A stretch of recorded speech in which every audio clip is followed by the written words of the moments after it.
privilege of living most of my life in a small town. I was just your average hockey mom and signed up for the PTA.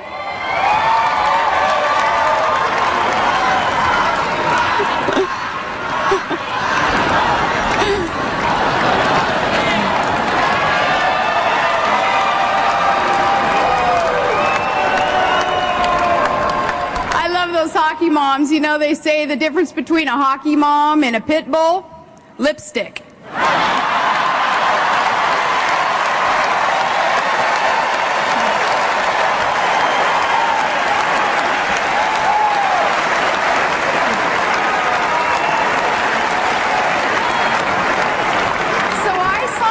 The PTA because I wanted to make my kids' public education even better.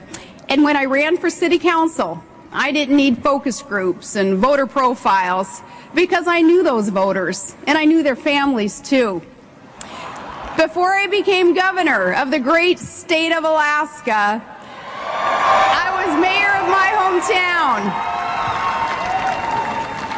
And since our opponents in this presidential election seem to look down on that experience, let me explain to them what the job involves.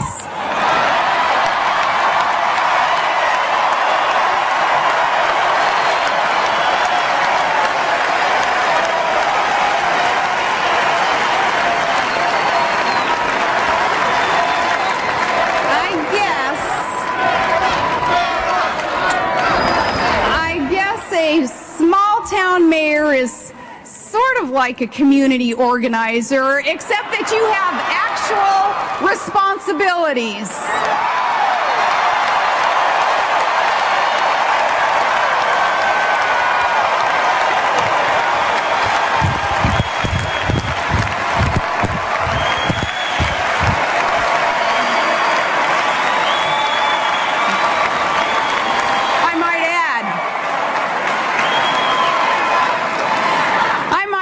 In small towns, we don't quite know what to make of a candidate who lavishes praise on working people when they're listening and then talks about how bitterly they cling to their religion and guns when those people aren't listening.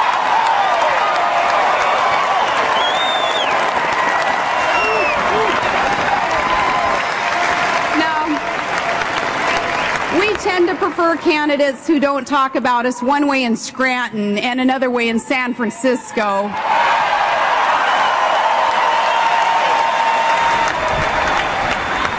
As for my running mate, you can be certain that wherever he goes and whoever is listening, John McCain is the same man.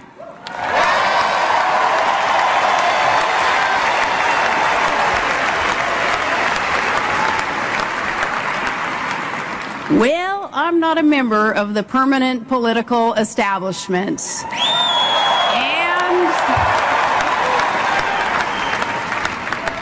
I've learned quickly these last few days that if you're not a member in good standing of the Washington elite, then some in the media consider a candidate unqualified for that reason alone.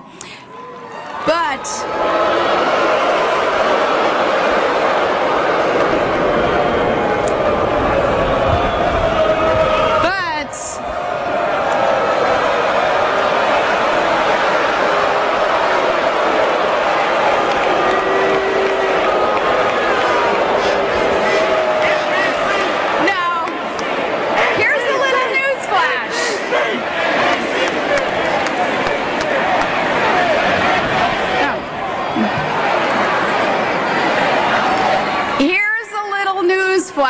for those reporters and commentators, I'm not going to Washington to seek their good opinion. I'm going to Washington to serve the people of this great country.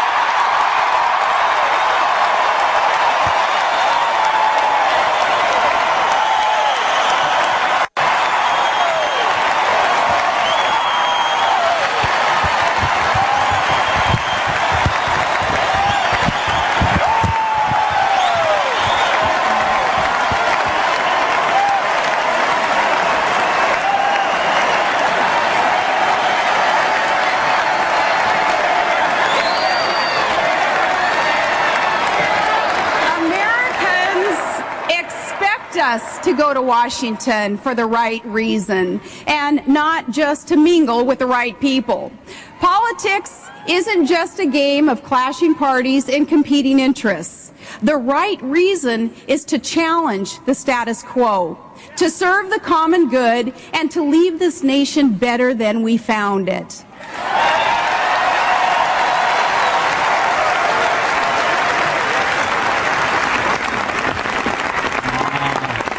No one expects us all to agree on everything, but we are expected to govern with integrity and goodwill and clear convictions and a servant's heart.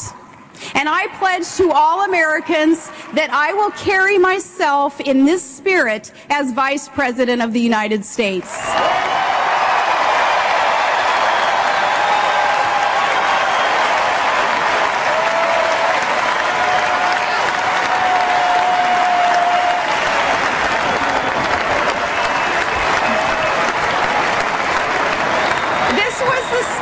That brought me to the governor's office when I took on the old politics as usual in Juneau, when I stood up to the special interests and the lobbyists and the big oil companies and the good old boys.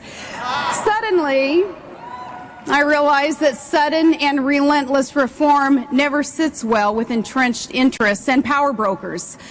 That's why true reform is so hard to achieve. But with the support of the citizens of Alaska, we shook things up, and in short order, we put the government of our state back on the side of the people.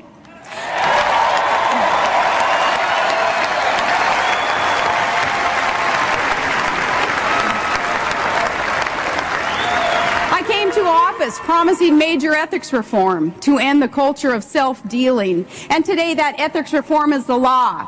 While I was at it, I got rid of a few things in the governor's office that I didn't believe our citizens should have to pay for. That luxury jet was over the top.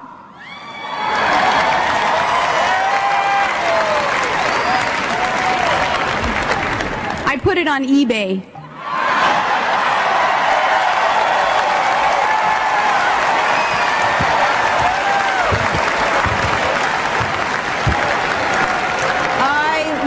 To drive myself to work, and I thought we could muddle through without the governor's personal chef, although I got to admit that sometimes my kids sure miss her.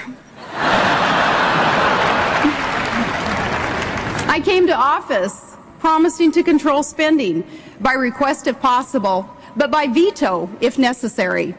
Senator McCain also he promises to use the power of veto in defense of the public interest. And as a chief executive, I can assure you it works.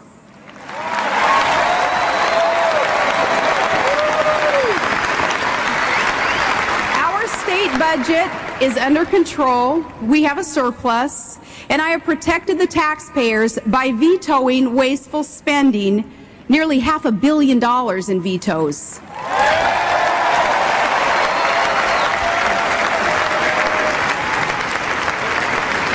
We suspended the state fuel tax and championed reform to end the abuses of earmarked spending by Congress.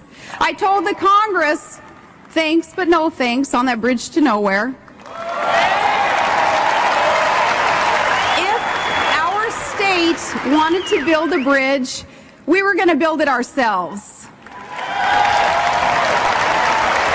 When oil and gas prices went up dramatically and filled up the state treasury, I sent a large share of that revenue back where it belonged, directly to the people of Alaska.